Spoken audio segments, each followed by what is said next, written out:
Laurent Jacobelli, bonsoir. Bonsoir. Vous êtes tête de liste pour la région Alsace-Lorraine, Champagne-Ardenne, pour le parti Debout la France. Oui.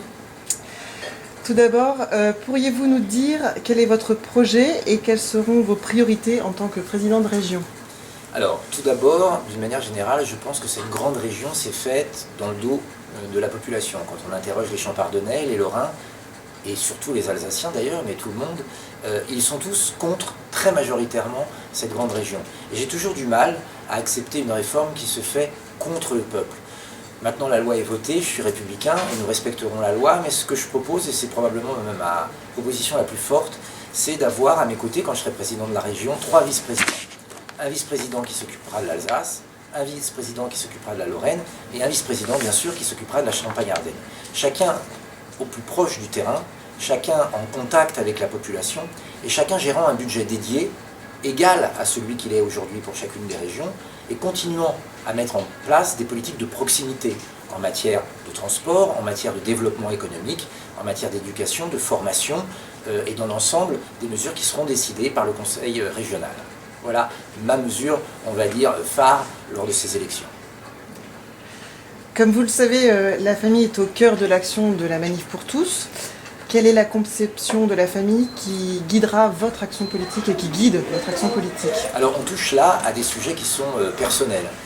Moi, à titre personnel, en tant que gaulliste social, pour moi, il y a 2 piliers essentiels dans notre société. Il y a l'État, l'État-nation, qui est celui qui organise notre vie générale, notre vie ensemble, et les grandes orientations vers lesquelles nous nous dirigeons.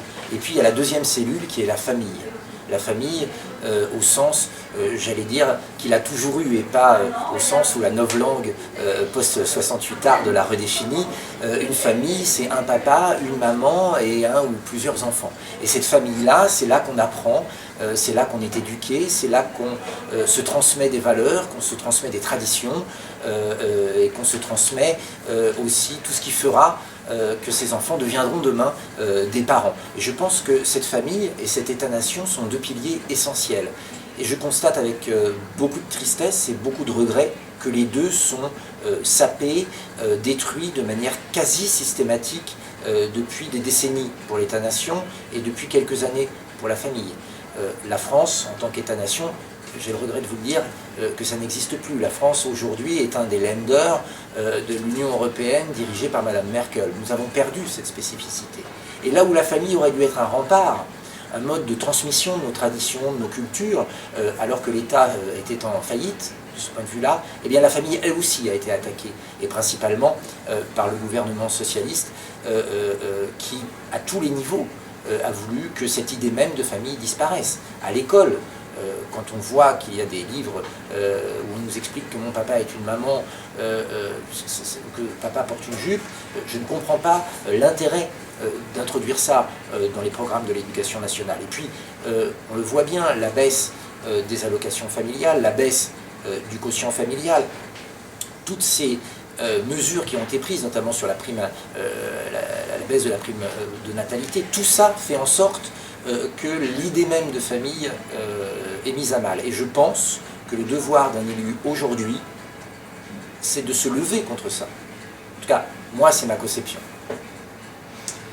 Quelles sont, du coup, d'après vous, les difficultés, vous l'avez un petit peu évoqué, rencontrées par la famille aujourd'hui, et quelles sont vos propositions pour les familles dans notre région?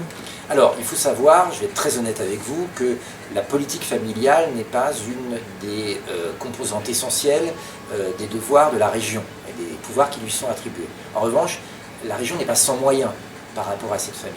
Tout d'abord, je pense qu'il faut prendre acte que notre région est en déficit en matière de famille. Il faut savoir que le taux de naissance dans la nouvelle grande région est de 1,8 pour 1000, alors qu'il est d'un peu plus de 2 au niveau national, ce qui veut bien dire qu'il y a un problème. Alors bien sûr, il y a un problème économique qui fait que les jeunes couples s'en vont de la région quand ils ne trouvent pas de travail.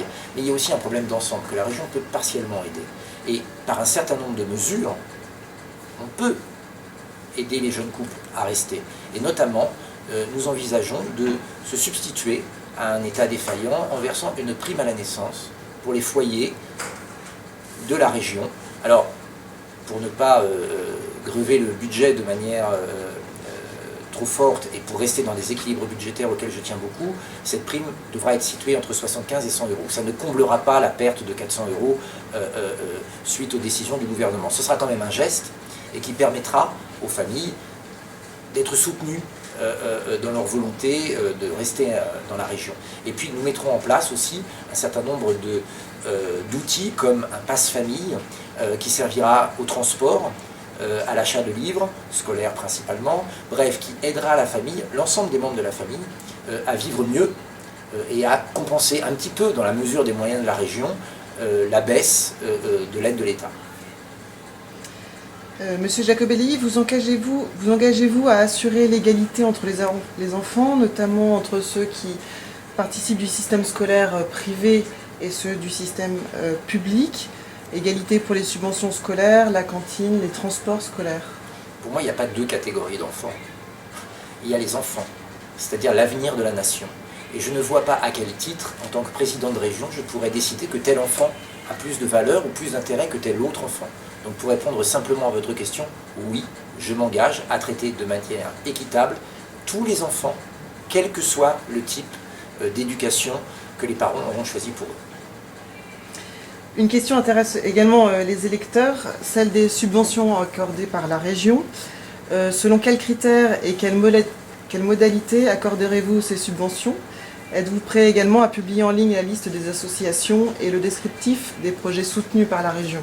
Alors, je vais d'abord répondre à la fin de votre question. Un de nos engagements de campagne, c'est que par Internet, en temps réel, autant que faire se peut, l'ensemble des citoyens de nos 3 régions, vous avez vu, hein, je dis bien de nos 3 régions et pas de notre nouvelle grande région, pourront suivre en temps réel les investissements de la région, le budget de la région et les dépenses de la région. Parce que d'une manière générale, je pense que l'argent de la région n'est pas celui des élus de la région, mais de l'ensemble des citoyens. Parce qu'au final, c'est eux qui payent. Donc c'est normal de savoir où va leur argent. Donc il y aura notamment la liste des associations aidées et à quelle hauteur et pour quelles raisons. Car si vous cherchez aujourd'hui sur les sites internet des 3 régions, c'est parfois très compliqué de trouver quelles sont les associations aidées et pourquoi. Donc voilà. Et nous ferons un choix très clair dans les associations qui seront aidées. Pas d'associations communautaristes, en aucune manière, quels que soient les communautarismes. Aucune action, et je devance peut-être votre question, qui incite à la PMA ou à la GPA. Je suis très clair là-dessus. Donc les deniers publics ne doivent pas servir à financer la propagation de thèses et de théories. Chacun pense ce qu'il veut, j'ai absolument aucun problème avec ça, mais ce n'est pas au rôle de la région de les inciter à le faire. Très bien. Pour conclure, Monsieur Jacobelli, quel est votre message à l'attention des familles? Moi, j'aimerais leur dire qu'il faut garder espoir. J'aurais même envie de leur dire qu'il faut résister. De tous les côtés, on essaye de nous expliquer que la famille, c'est ringard, que la famille, ça n'existe pas, ou même de redéfinir le mot famille. Je pense qu'on est en train de construire un homme, avec un grand H, bien sûr, en dehors de tout, un homme sans histoire, un homme sans culture, un homme sans langue, d'ailleurs, parce que même la langue française est petit à petit remplacée par la langue anglaise, un homme sans territoire et un homme sans famille. Bref, une espèce de coquille vide dans laquelle on pourrait mettre un peu ce qu'on veut, mais en fait c'est un consommateur, et c'est tout. Moi, cette vision de l'homme, philosophiquement, je n'y souscris pas. Pour moi, c'est un homme et le fruit d'un héritage culturel, patriotique, familial, et que à partir du moment où on essaye de couper ça, on nous ramène au rang d'animal, c'est ma conviction. Et j'ai la faiblesse de penser que nous sommes un peu différents des autres animaux et que notre spécificité humaine, il faut la garder. Donc je suis très attaché à la valeur famille, au sens où nous l'entendons traditionnellement. Et j'aimerais donc lancer un appel à ces familles. C'est vrai que les hommes politiques les ont abandonnés lâchement, on l'a vu pendant les manifestations. Les médias, malheureusement, les ont abandonnés, parfois en propageant de fausses informations, et on leur a menti. Comme Madame Taubira, qui a failli d'ailleurs dans beaucoup de domaines, malheureusement, et notamment celui de la famille. Comme Madame Taubira a promis, a juré ses grands dieux, qu'il n'y aurait pas de GPA en France, au même moment, elle signait des directives à ses préfets et aux autorités, etc., d'accepter de fait la GPA. Donc j'aimerais dire qu'il ne faut pas renoncer, que Debout la France, avec Nicolas Dupont-Aignan, nous nous engageons, si nous arrivons aux affaires, et là je ne parle pas que de la région, à inscrire dans la Constitution que la marchandisation du corps humain, d'une manière ou d'une autre, est interdite en France, même si l'Europe nous y force, nous résisterons. Et j'aimerais dire qu'au niveau de la région, nous pouvons résister. La région n'est pas sans moyens. Si la famille est déclarée comme le noyau de vie essentiel à toute vie ensemble, si la famille est incitée par des subventions, mais aussi par des aides de toutes sortes, par la région, eh bien il y a un moyen de s'en sortir. Donc, évidemment, n'allez pas vers le Parti Socialiste, vous avez compris, c'est pas eux qui aideront la famille, mais ne tombez pas non plus dans les sirènes des Républicains. Les Républicains resteront neutres par peur électorale, ils ne se mouilleront pas. Nous nous engagerons pour la famille, et moi, à titre personnel, parce que ce sont mes convictions, je m'engagerai pour défendre la famille. Merci Monsieur Jacobelli. Merci à vous. Bonne continuation.